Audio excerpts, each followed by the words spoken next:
So everybody needs to sit back and relax. I have some slides. I don't have any graphs, charts, or text.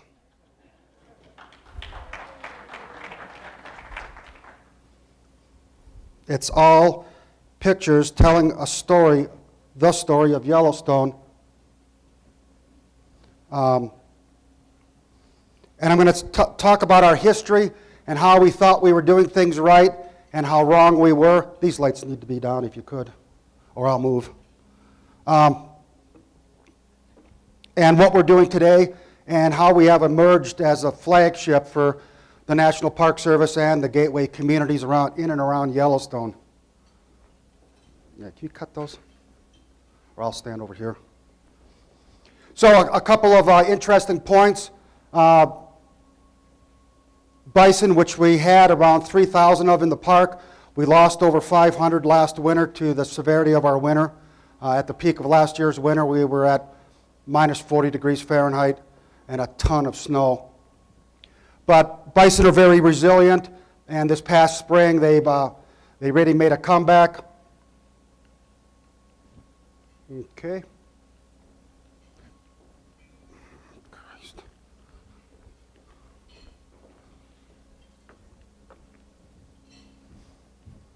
I might have to be up here anyway.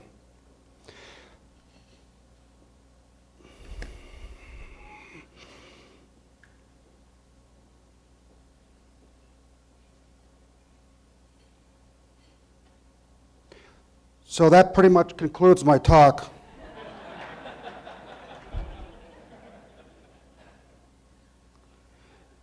I wonder why it doesn't want to advance. Let's try this.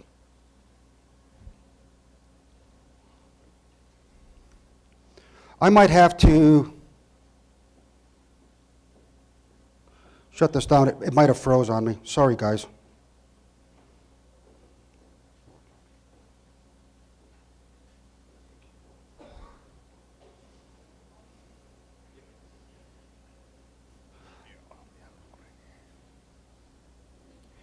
So Yellowstone, while he's fixing that, let's see if I can get it to advance. There you go. So, no, it's not playing the videos.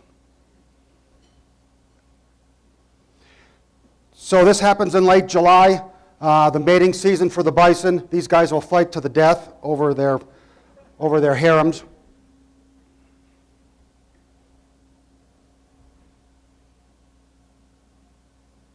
2,000-pound animal. Another rare incursion event that occurred a year ago last spring, we had a sow grizzly give birth to 4 cubs, extremely rare. 2 is common, 3 is rare, and 4 is extremely rare. She emerged later on that summer with only 2 of them left, and we kind of figured that was going to happen. If you don't know, grizzly bears go into hibernation in Yellowstone around the first week of November and emerge around the second week of March. When they go into hibernation, their heart rate goes down to 3 beats per minute. They don't urinate or defecate the entire winter, and she gives birth during hibernation. This is her later on in the summer with only 2 cubs left. Now things are working.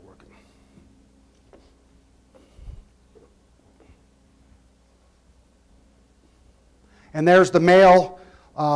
His number one intention right now is to kill the young. Bears have a 3-year cycle on giving birth, and she raises them for those next 2 years and then kicks them out. And the male does not want to wait 3 years to start the cycle again, so he tries to get rid of his offspring. Grand Prismatic Spring in Yellowstone, probably a lot of you have been to it. Over 10,000 geothermal features in the park, the largest concentration in the world. This thing is huge. You can see the boardwalk in the background with the people on it. Those different colors are because of the hot water that flows over the banks and supports different types of bacteria and algae growth that thrive in different temperatures of water, and that's why you're seeing the different colors. Yellowstone itself, 2.2 million acres, bigger than Connecticut and Rhode Island put together. The red lines, of course, are our road system, 490 miles of road. Last year, for the third year in a row, we shattered visitation records with 3.6 million people last year, which equates to about 1 million cars, mostly during June, July, and August. We have over 1,500 buildings in the park. We generate 4,000 tons of garbage every year. In the peak of the summer, we have 5,000 employees working in the park, 2,000 hotel rooms, 2,000 campsites, 600 grizzly bears, 400 black bears, and 97 wolves. That white square you see in the bottom left of the map, that illustrates in relation to the map size itself the amount of development in Yellowstone. Less than 2% of Yellowstone is developed, which is basically the road corridors. 98% of all of our visitors never leave the asphalt. So we've got 98% of our visitors on 2% of our property, which is really a good thing. We're also home to over 2,000 earthquakes a year. The blue dots represent the larger quakes from last year. Yellowstone was formed by a supervolcano, the largest volcano in the world, and it's illustrated by the red dotted line, which is over 125 miles in circumference. The last 3 eruptions have averaged 600,000 years apart. The last eruption was 640,000 years ago. So we're 40,000 years late on the next eruption. This is a big deal. This will destroy most of the northwest United States. It deposits up to 6 feet of ash as far away as Iowa, and the rest of the planet will be in indirect sunlight for the next 50 to 100 years. So if it goes off, Yellowstone isn't a bad place to be at.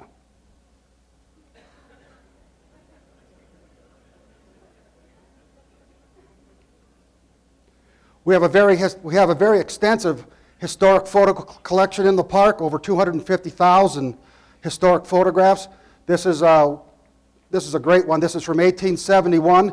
This was the first official expedition to go into what was become Yellowstone. They mapped it, and they were smart enough to have a very famous photographer, William Jackson, and a very famous artist, Thomas Moran, that captured a lot of the scenes in the park, took that message back to Congress, and on March 1st, last week, we turned 140 years old, becoming the first national park in the world. That is the actual legislation that created Yellowstone Park, signed by then President Ulysses S. Grant. This legislation gave us 2 missions, or 2 mandates: preserve and protect the park, and provide for the enjoyment of the people. A very difficult balancing act that we still grapple with today.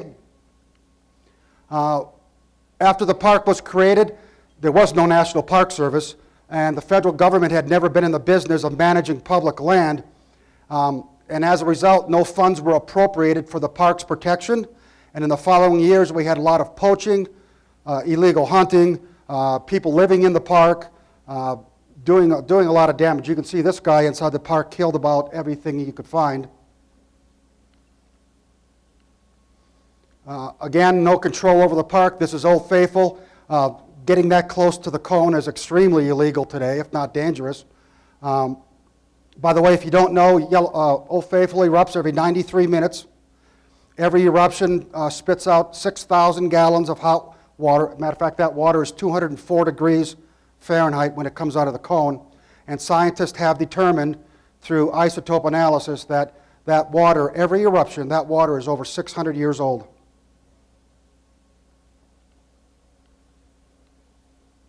Very sensitive terraces in Mammoth Hot Springs. This is the kind of things that were going on because there was no protection of the park. People would climb on these, break off chunks of souvenirs to take home, and really do irreversible damage to the resources. They would go where they wanted to go. Again, this is very illegal today. This guy caught a whole lot of fish and 8 women.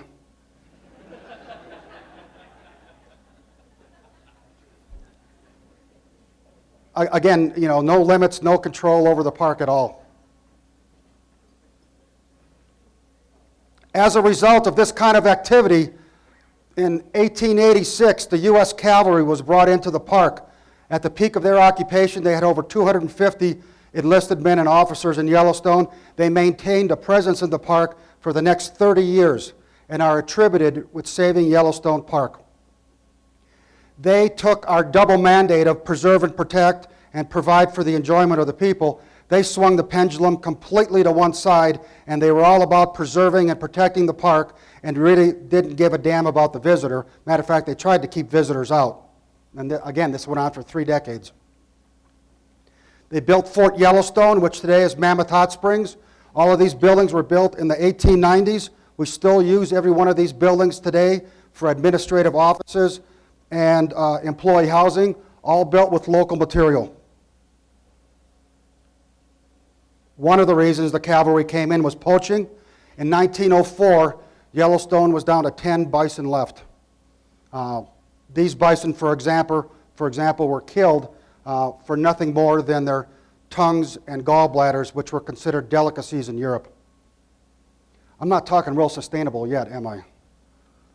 Another example behind this gentleman, those are stacks of bison skulls. Habituation of wildlife. This is the superintendent of the cavalry with his pet bear. The cavalry posing for a picture on the very resources they're supposed to be protecting. These folks were on their way from Fort Missoula, Montana to Fort St. Louis and stopped here for a photo opportunity. They actually were experimenting with a new form of transportation for the cavalry. In the 1890s, the railroad, Pacific, especially Northern Pacific, realized the lucrative nature of bringing rich, affluent visitors into the park. They built spur railroad lines from Livingston, Montana into Gardner, and also from Salt Lake and Ashton into West Yellowstone, with the intent of laying rail lines throughout the park. Again, the cavalry was against visitors coming into the park, and twice the cavalry went before Congress and got the railroad stopped from laying rail lines throughout Yellowstone. So once the people got off the trains in West Yellowstone, and particularly in Gardner, they would hop on these stagecoaches that would hold 36 people at a time. And they would begin their journey into the park. Back in these days, the average stay of the visitor in Yellowstone was 2 weeks. Today, the average stay of the visitor in the park is 1.5 days. One of the previous parks I worked at, Mount Rushmore, we did a similar survey when I worked there. The average stay of the visitor at Mount Rushmore is 37 minutes. First automobile into the park. It entered the park illegally. Again, the cavalry did not allow vehicles into the park. This gentleman drove from Gardner, Montana into Mammoth Hot Springs, was arrested and escorted out, but not before the superintendent of the cavalry went for a ride with him. A lot of these stories I'm telling, they're either written on the backs of the photographs or they're part of the cavalry's journals or diaries. So, 1916, the cavalry left to go to World War I. The National Park Service was created. Almost overnight, the Park Service took that pendulum and swung it completely the other way. And they were all about bringing visitors in at the sacrifice of the park's resources. And this went on for decades. Matter of fact, back in the beginning, a park superintendent's success was based on how high his visitation figures could get. This was not our first park ranger, but probably the most famous. This is former President Gerald Ford. Almost overnight, we allowed automobiles into the park, which of course we're living with today, and it completely changed the landscape of the park with early challenges.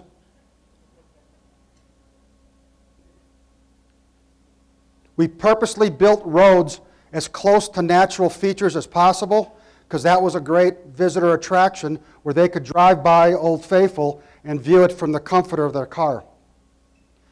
Those of you, and it sounds like, or looks like most of you that have been to Old Faithful, where that vehicle is now the viewing platform where you stand to watch the eruption. Here is an old video I just found in the archives. It's the train coming into Gardner, Montana. Again, a rich person's park. You'll see here everybody's in shirts and ties.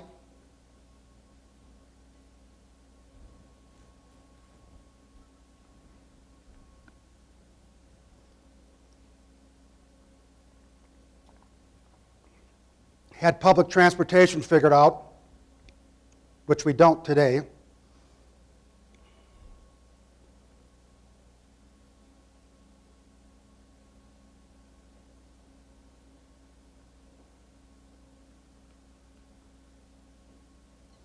Here's this guy and his 8 women in the winter.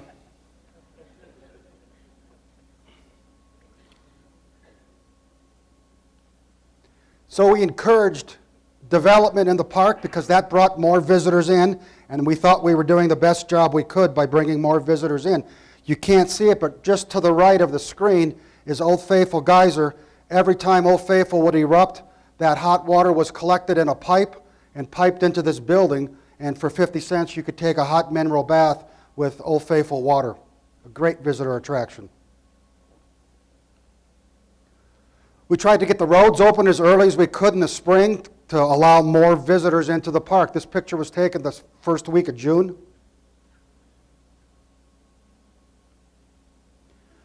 We encouraged the feeding of wildlife. That was a great visitor experience that was very unique to Yellowstone, that brought hordes of people into the park. This went on for decades. Those are strips of raw bacon he's feeding that bear.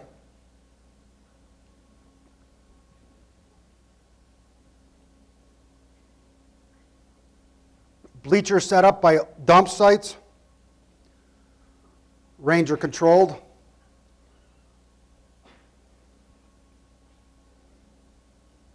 Very few injuries. Humans were their friends because they had food. When this bag is empty, he'll just move on to the next human.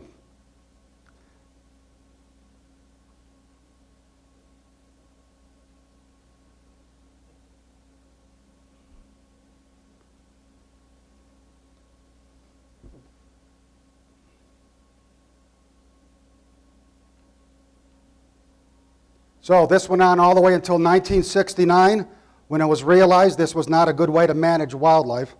And almost overnight, it virtually was overnight, we made this kind of behavior illegal, closed all of the open dumps in the park, and in the following years we had a lot of human fatalities and a lot of bear fatalities because when they couldn't get food this way, into the campgrounds they came. Famous fishing bridge, again, we thought we were doing the right thing. Primary cutthroat trout spawning, that's area, that's the beginnings of the Yellowstone River. We allowed people to stand on that bridge with no license, no limit, to hoist up cutthroat trout all day long. The American white pelican migrates up from Florida to Yellowstone every year. Their primary food source is cutthroat trout. Rangers felt that these guys were eating too many cutthroat trout and taking away from the quality visitor experience of fishing.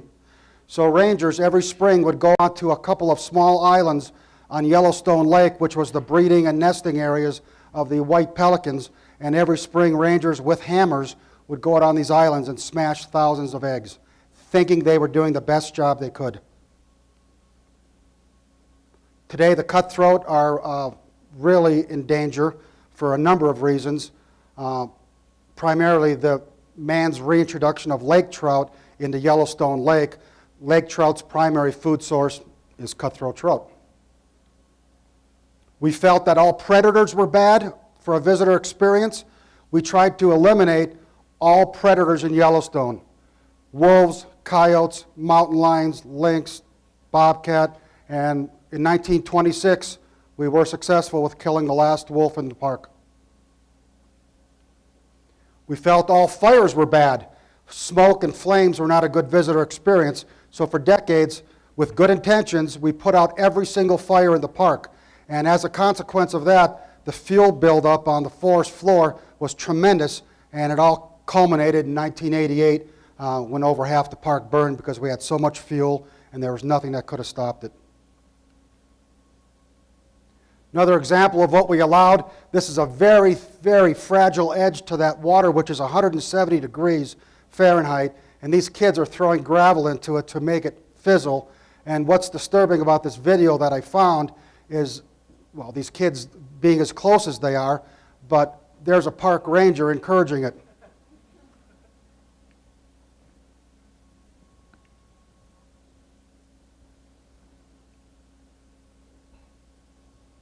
And again, roads built as close to the natural features as possible.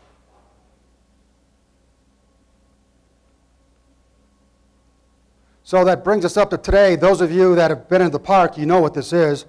Typically called an animal jam. There could be anything from a grizzly bear to a chipmunk up ahead. It was at this time in the early to mid-90s that we began to realize we needed to swing this pendulum back to the middle and balance visitor enjoyment with protection of the resources. And and that's the posture we're at today. We began a movement in the early 90s called the Greening of Yellowstone, where we identified a whole list of sustainability initiatives that we were going to undertake, and some have been implemented, some are still in their planning stages, but it's been extremely successful. One of the first projects we did was to become the first national park in the country to introduce a renewable alternative fuel for our vehicles, that being biodiesel. We had a number of partners on this project, including Dodge Truck, which donated this vehicle. It now has over 200,000 miles on it. It runs on 100% canola oil. It's never had petroleum-based fuel in its tank, and we have made no modifications to the engine. The fuel was produced over at the University of Idaho, over in Moscow. They shipped it to Mammoth Hot Springs where it was stored, and that was the only place to refuel the truck. And they wanted a lot of miles put on this truck in a short amount of time, and that was difficult to do because you always had to come back to Mammoth to refuel. So we fabricated a 300-gallon tank in the back of the vehicle, which afforded us the opportunity to go 6,000 miles between fill-ups. I drove that truck from Yellowstone to Nashville and back without refueling. I mean, you still have to make the pit stops, but you don't have to refuel. And when we use rapeseed or canola oil from the panhandle of Idaho or northern Montana, this truck gets around 2,500 miles per acre.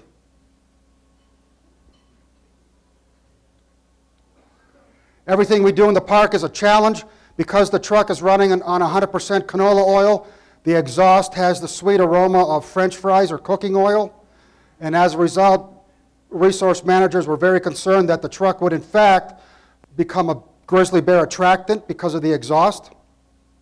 So we drove the truck to Washington State University in Pullman, where they have captive grizzly and black bear for research projects, and spent a week pumping exhaust into the cages of these bears to observe if they were in fact attracted to the odor, and it was concluded that they weren't. And you can see the high-tech nature of the experiment with the stovepipe and duct tape.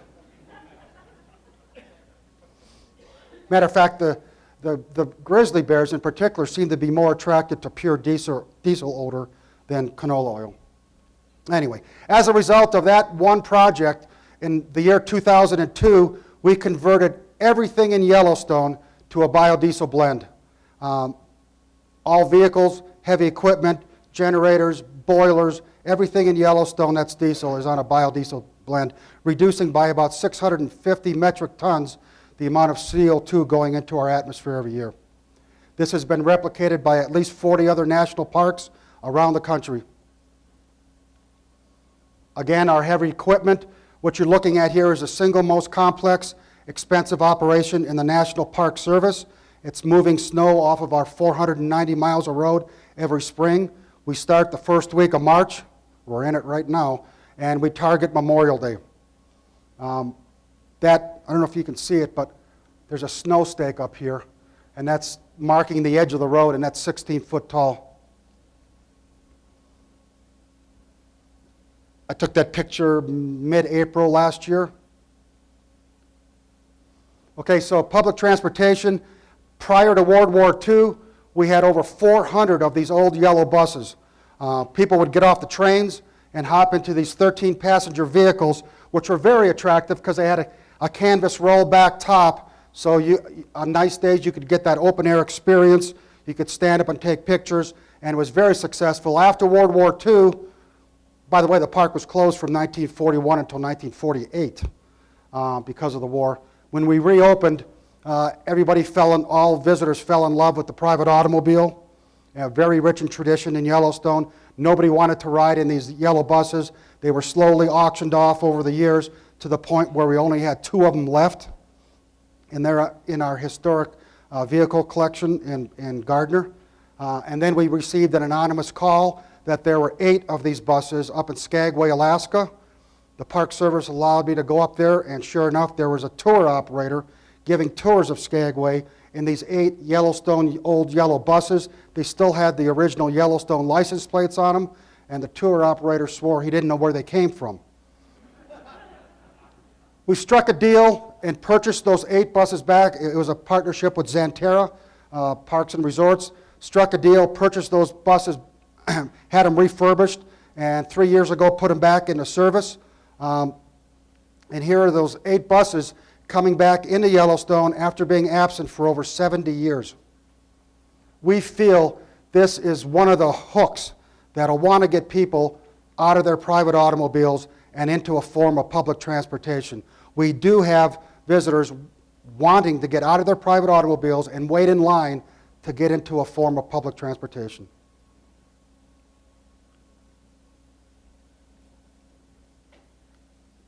We also have the new yellow buses. We tried to replicate the old yellow bus, and by the time we added in the ADA requirements and safety requirements, it got a little big on us. We have 6 of these. We've loaned 4 of them to the city of Bozeman, and they have started their public transportation, free public transportation system, particularly to Montana State University, 7 days a week, 365 days a year. Multi-seasonal. If you don't know, you can't enter Yellowstone in the winter except on tracked vehicles like this or snowmobiles. So these have a purpose year-round. Here's the Bozeman public transportation system replicating our design. This is a very interesting story. Behind those panels are administrative offices.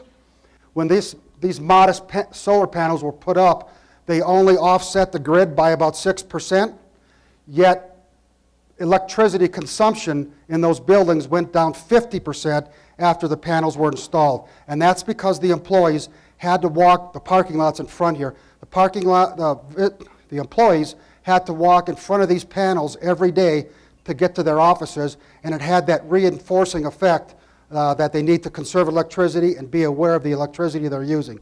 So, in your facilities, if you want to cut down on electricity consumption, get some cardboard facades that look like this. It's an amazing story, actually. We have a hydro turbine. Mammoth Hot Springs collects its raw water 1,000 feet higher than where the water treatment plant is. So this water is traveling in a 12-inch diameter pipe year-round into the water treatment plant. We have installed, not this one, this was the original one from the cavalry. We installed a turbine right before the water plant, and this year when we put it online, that will produce all the electricity needed for Mammoth Hot Springs at certain times of the year.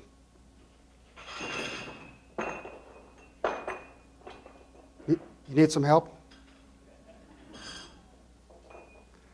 So this is how we used to manage garbage in the park. Off to the side on the right were bleachers that would hold 1,500 people at a time. Every night at a predetermined time. This was the great visitor experience that we promoted. Visitors would show up in these bleachers. Shortly thereafter, rangers would show up with bags of raw garbage from the hotels and dining rooms, place it on that platform, and shortly thereafter, grizzly and black bear would show up, and everybody would get that great experience of watching bears eat garbage.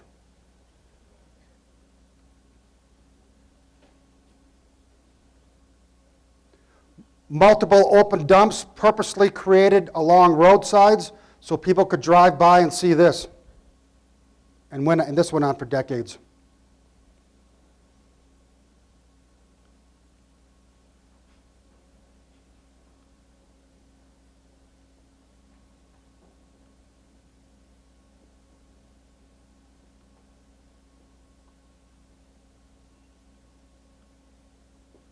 and they learned at an early age. We manage garbage a lot differently today. We have over 2,000 of these bear-proof garbage cans that are emptied every single day, whether they're full or not, just to minimize that attraction to bears. Even our garbage trucks, when not in service, are parked behind 10-foot-high chain link fence. Another one of the greening initiatives was to take a look at the 4,000 tons of garbage generated in the park. Why is it being hauled to a landfill 150 miles away? And that's what we were doing all the way into the 90s. We began a very aggressive recycling effort through a whole host of partners. Again, the challenges of Yellowstone, all of the containers had to be specially fabricated out of heavy gauge steel to make them bear-proof. We also took a deeper look at our garbage and actually did an analysis of garbage in the park. We found that it's right under miscellaneous. 40% of Yellowstone's garbage is food waste, just because of the business we're in. As a result of realizing 40% of our garbage is food waste, we believe that we could produce a very rich compost. Through a number of partnerships, we constructed a huge composting facility just outside the park by West Yellowstone. Today, that composting facility accepts every single piece of garbage generated in the park. At that point, it's manually sorted, compostable, non-compostable, and it's been a huge success. This is the compost facility. That's one morning's worth of garbage from Old Faithful, the Old Faithful area. Working closely with Xanterra and our other park concessioners, we're trying to make it easy for this guy who's trying to separate the garbage. We have color-coded the bags. One color is compostable, the other is non-compostable, and trying to make things a little bit easier.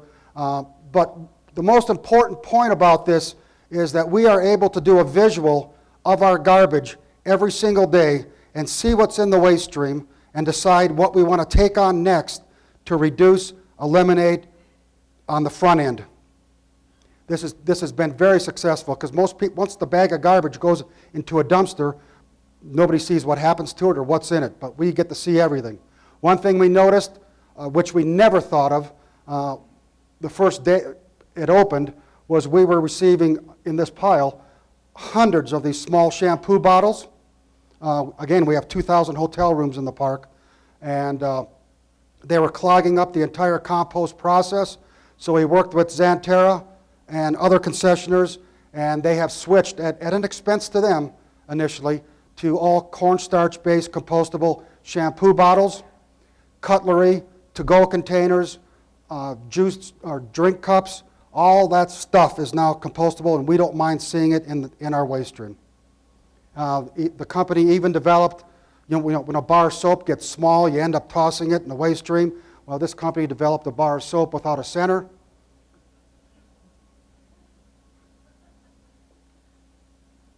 Another huge issue that surfaced immediately after the compost facility opened up was these things.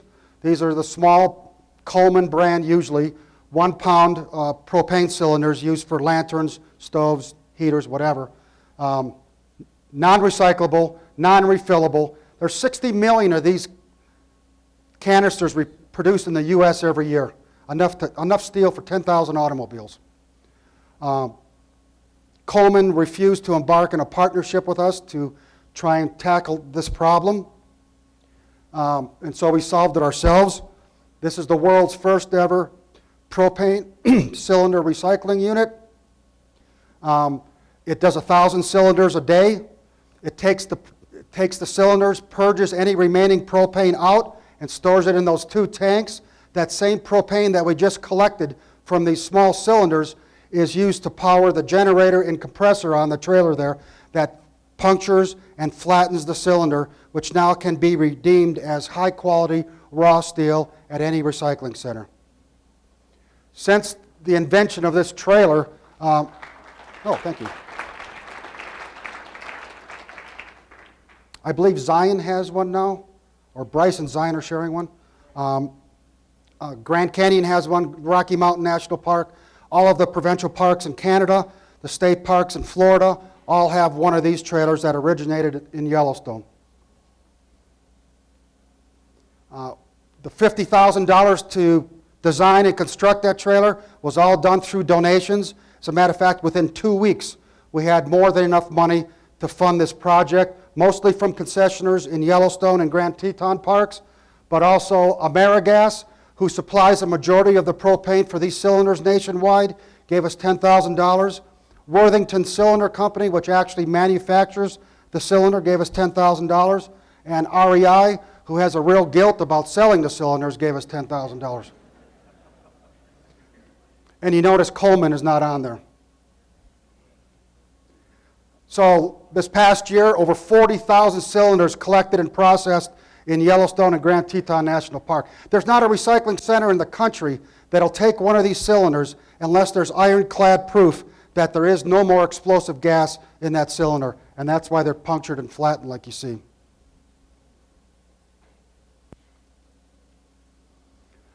Another huge issue at the compost facility is bear spray. People buy this bear spray, go on their mile hike, they're ready to fly back home, they can't take the cylinder with them, into the waste stream it goes. Again, nobody in the country knows what to do with these things, and it's just not bear spray. It's law enforcement mace, and it's all kind of the same thing. So we worked with the same design firm as we did with the propane cylinders and developed the world's first ever bear spray recycling trailer. And this pulls the contents out. We treat that as hazardous waste. The canister is then punctured and flattened and redeemed as high quality aluminum. We pulverize all of the glass we collect in the park, not crush it, but actually pulverize it. We can pulverize it right down into sandbox sand, or a little bit coarser. We use it to sand our roads. And while we've got a bedding pipe, landscaping, there's a pile of Yellowstone glass. Here it's being used for a previous parking lot in Billings, Montana. That's all Yellowstone glass. Pathways and playgrounds in Helena and Bozeman, Montana. And we've got a small company out of Bozeman that is taking our pulverized glass, melting it down, and molding it into bathroom tile. They now have over a 2-year backlog of people in these high-end homes around the Yellowstone region that want a piece of Yellowstone in their homes, and they want this tile. This is high-end tile right here, made out of, you can see there, Perrier and Tanqueray bottles. Very high-end Bombay gin and Sky vodka bottles. And normal wine and beer bottles. Our concessionaire, well, actually Xanterra, who's been a great partner, they are now taking their 11,000 gallons of used cooking oil and funneling it right back into their boilers at Old Faithful and at Mammoth Hot Springs. Never leaves the park. Snapshot of what we collected last year in tons. And mind you, this is really on a 4-month to 5-month season out of the year that we're collecting this stuff. And we only have a day and a half on the average to educate the visitors about what we're doing, unlike a community or a municipality where you can drill the message home every day of the year. We were very proud, until recently, of plastics collection, 45 tons of plastics collected in the park, mostly, almost exclusively plastic water bottles. And we were so proud because that number was going up every year until we followed the trail and realized that our plastics were being sold to a broker in Bozeman and then resold to another broker and resorted in Seattle and then shipped overseas to China. All of Yellowstone's plastics were going to China. We realized that it wasn't to feel good about having that number go up, but really to try and see that number go down or try and find a stateside reuse of the plastics. So we worked with, of all people, the carpet industry and embarked in a partnership that was launched last year. Today, every single piece of plastic generated in Yellowstone Park is being shipped to Dalton, Georgia, where it's used in the manufacture of carpet backing for all the major carpet manufacturers. And these guys aren't fools. They have really spun a marketing effort on this. They now have a Yellowstone collection of carpet. that touts the Yellowstone name, and that's fine. So we're using soybean oil, Yellowstone plastics to make the backing. It creates jobs, and it stays stateside. What's most important about this is the carpet industry has even stepped further and agreed to give Yellowstone Park 50 cents for every square yard of carpet sold with Yellowstone plastics, with a minimum of $50K a year. And that money goes right back into furthering our environmental programs in Yellowstone. The first batch of carpet with Yellowstone plastic backing was applied at the Old Faithful Snow Lodge last spring. The carpet industry has expanded into the greater Yellowstone ecosystem. They now have the Grand Teton collection. And the colors they come up with, I mean, it's bison brown and geyser gray. I mean, these guys. Anyway, so it's expanding, and they're now in discussions with Grand Canyon National Park. Viewing platform at Old Faithful, all made with recycled plastic lumber. That viewing platform, next time you stand on it, has the equivalent of 3 million plastic milk jugs. So diversion rate, this is very interesting. You can see from the bottom coming up, we've increased our diversion really quite substantially every year until this past year where we actually dropped.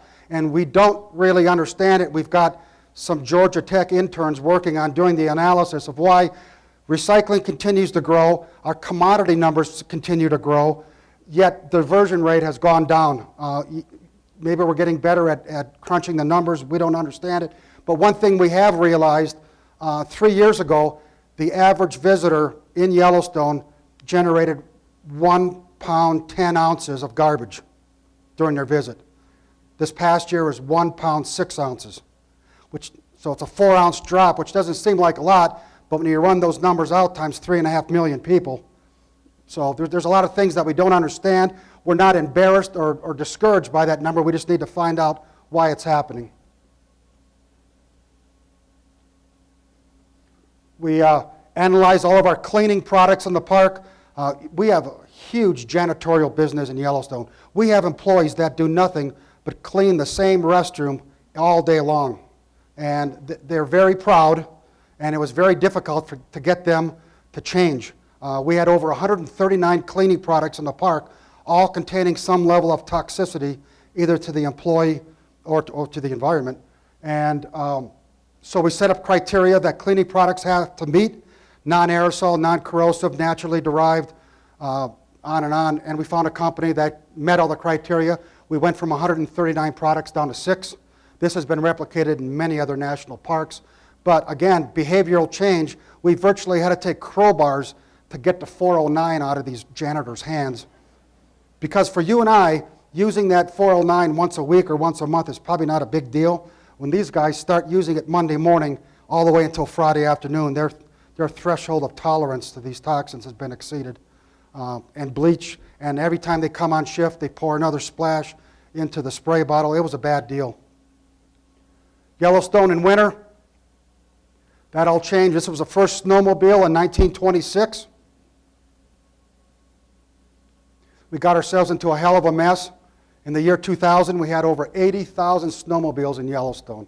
And so and the big issues: noise pollution, air pollution, wildlife disturbance, and employee health and safety. We've got people in these booths up here that are collecting money and breathing these fumes all day long. And so we proposed a complete ban on snowmobiles in Yellowstone Park in the year 2000. We're still in litigation today, being sued by the snowmobile manufacturers and the state of Wyoming. But a judge has allowed us to put temporary measures in place. No more 2-strokes in the park, only 4-stroke or cleaner. You have to have a driver's license, you have to have a guide. We limit the number of people that can enter through any given gate on any given day, and it's working really, really well. We've gone through 4 or 5 versions of an EIS trying to get this issue solved, and it's still ongoing. This is how bad it was. These folks are actually waiting at a gas station to refuel.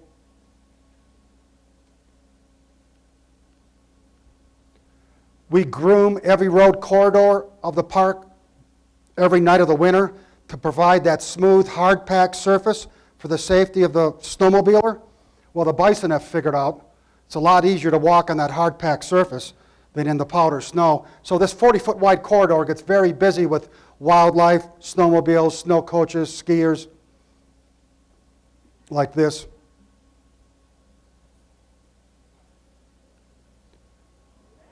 We used to have 3 to 4 bison versus snowmobile incidents every year, with the bison always winning. Grizzlies coming out of hibernation, realizing it's easy to walk on this road. We still have habituation of wildlife today, and people just don't get it. The irreversible damage they're doing when they feed wildlife. This coyote had learned to lay down in the middle of the road here, this groomed roadway, and when a group of snowmobilers would come up to it, they'd have to stop, they would take pictures, eventually they would throw him a cookie or a cracker or a piece of sandwich. After he got his reward, he would move out of the way, let the snowmobilers go by, go back to the middle of the road and wait for the next group. And he was very effective at doing this all day long. We relocated him twice to different areas of the park. Twice he came back to this exact same spot, exhibiting the same behavior, and finally had to be put down. So, not a good deal. Just before I took this picture, this bird used his beak to open up the zipper of that fanny pack to take the lunch out. So, just like with the propane cylinders and the plastics and the bear spray, the industry is saying that there's nothing that can be done about snowmobiles. Two-stroke is the best there'll ever be. Shut up and go home. There's nothing more we can do. We didn't believe that. In the year 2000, we started the Clean Snowmobile Challenge. We challenged universities around the country to develop a clean, quiet snowmobile without compromising performance or reliability. That first year, 7 schools from around the country responded. The sled in front, the Colorado School of Mines, won the overall competition that year. And the competition, it's noise pollution testing, air pollution testing, endurance, fuel economy, all the things you'd want in a sled. The Colorado School of Mines reduced emissions by 99.5%. Something the industry said could never be done. We still have this competition every year as we speak. It's going on next week. We average between 15 and 17 schools every year. And what's most important is the snowmobile industry, unlike Holman, has done an about-face, and they become extremely engaged in this competition. As a matter of fact, these students that are seniors are being hired by the snowmobile industry before they even graduate. It's a huge success story. These were the schools that were in this past year. University of Wisconsin, Madison, won the overall competition 2 years in a row. They've got a hybrid snowmobile that's manually controlled, gas or electric. So when it comes time for the emissions testing, they flick it to the electric mode, which is 0 emissions. When it comes time for endurance, which they have to go 100 miles, they flick it to the gas position. So we're going to change the rules a little bit this year. University of Maine didn't make it across the starting line this year. And McGill University, their machines started on fire. But, you know, these kids, I mean, they just don't give up. They have shown up with electric snowmobiles, hybrids, biodiesel snowmobiles. It's really been a real success story. Preferred mode of travel in the winter today. Last winter, for the first time ever, visitation by snow coach exceeded visitation by snowmobile. Real fast, a couple of recent events and I'll be done. This is the fires of '88. The black is the size and locations of the fires on July 21st. Again, like I mentioned earlier, all the fuel buildup since the 1920s, and the conditions were right that year. There was no stopping it. Okay, that was July 21st, and that was September. Over half the park burned. To date, the largest single firefighting effort in U.S. history. Over 25,000 firefighters, $100 million, and nothing worked. Well, the only thing that worked was in late July we got an inch of snow.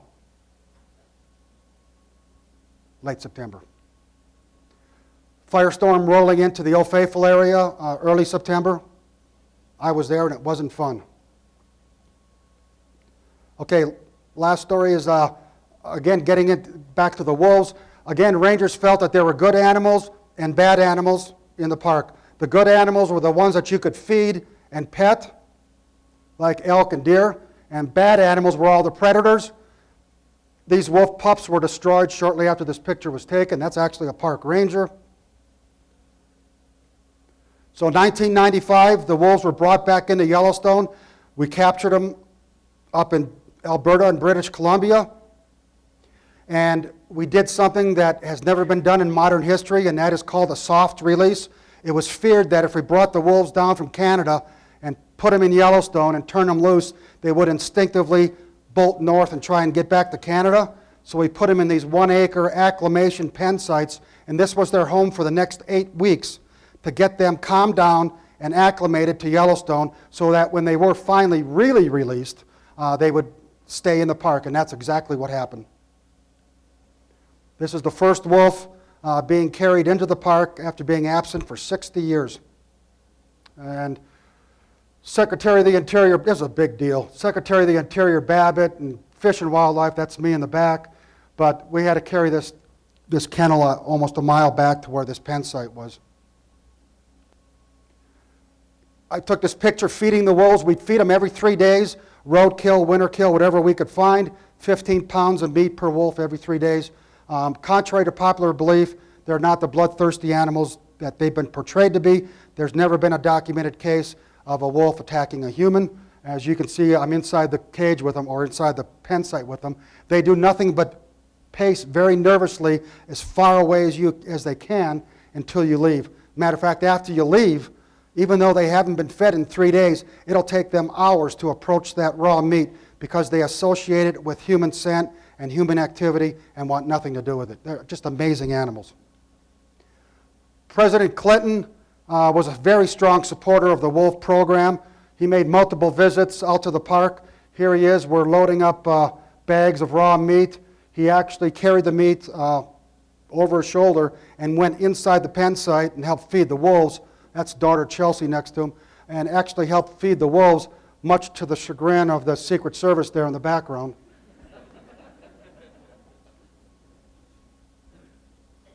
So we peaked at about 140 wolves in the year 2007. Now they're beginning to find their balance with the ecosystem. We had an overpopulation of elk because they had no real natural predator for 60 years. And so now that we're getting into that balance, this particular shot, there was a herd of 300 elk. There was a pack of wolves chasing them. All the wolves have all zeroed in on the same elk without even talking to each other. They all have detected something wrong with that elk. Either it's got a slight limp, or they know it's old, or it's not running as fast. The one they took down, we did a necropsy on that elk and found there was nothing wrong with it except it had a severely impacted, infected tooth. And biologists believe that the wolves were able to sense that either through smell or some other way. So elk have had to learn all over again how to be defensive. I'm standing about 2 feet away from that elk calf laying down there. They are born without any scent, and they're also born to know to lay, instinctively know to lay completely motionless for up to 13 hours a day. And the mother is up to a mile away as a diversion. I don't know why this is in here, but it's some bull elk. There's a cow in the trees there, and she's waiting to see who's going to be the winner. So we have a pack. This is unknown to biologists. When we reintroduced the wolves in '95, we now have a pack of wolves that have learned to make bison their primary food source. Again, this is a 1-ton animal. Here's the standoff.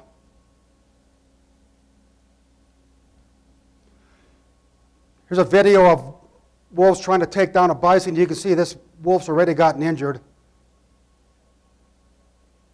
This is what wolves do for a meal.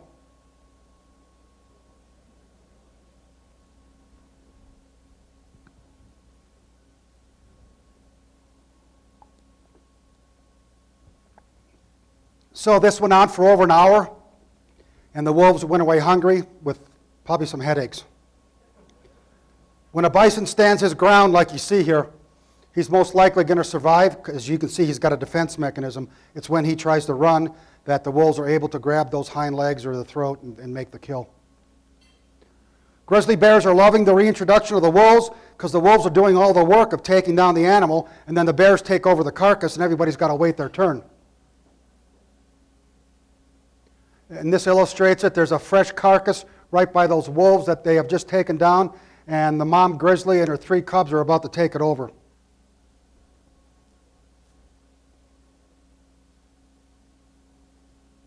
Wolf watching today. We did kill off all the wolves thinking they were a bad visitor experience. Today, wolf watching in Yellowstone is one of the #1 reasons why people come to the park, besides the geysers.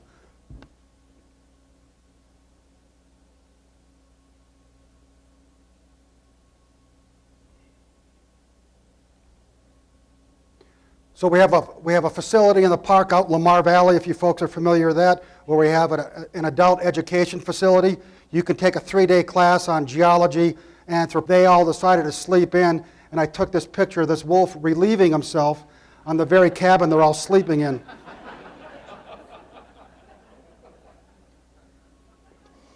And I had to send it to them all. Okay, last picture. This is a Steamboat Geyser. This is the largest geyser in the world. This is 4 times taller than Old Faithful. That's the steam phase that goes on for 12 hours. It's unpredictable. Prior to 1961, it was dormant for 50 years. 1962, a year later, it went off 33 times that year. Then it went off a few times in the 70s, 80s, and 90s. And then it went off on May 5th of 2001. When it went off May 5th, 2001, it went off at 5 o'clock in the morning, and the only people to witness it was a family that was illegally camped in those trees. When they heard this noise at 5 in the morning, they flew out of their tent thinking it was an earthquake. When they found out it was Steamboat, they took these first ever color pictures of Steamboat Geyser. Shortly thereafter, if you look really closely at the bottom left, you can see that the dad is standing there. Anyway, shortly thereafter, the Park Service Rangers arrived, struck a deal where they would not be arrested for illegally camping if they surrendered the negatives of the pictures they took. And that's what you're seeing here. And I do have one more slide, and that is Yellowstone has been host to a dozen U.S. presidents, countless congressmen and senators, European royalty, you name it. But I think the most famous visitors we had in Yellowstone was in 1969, the Three Stooges.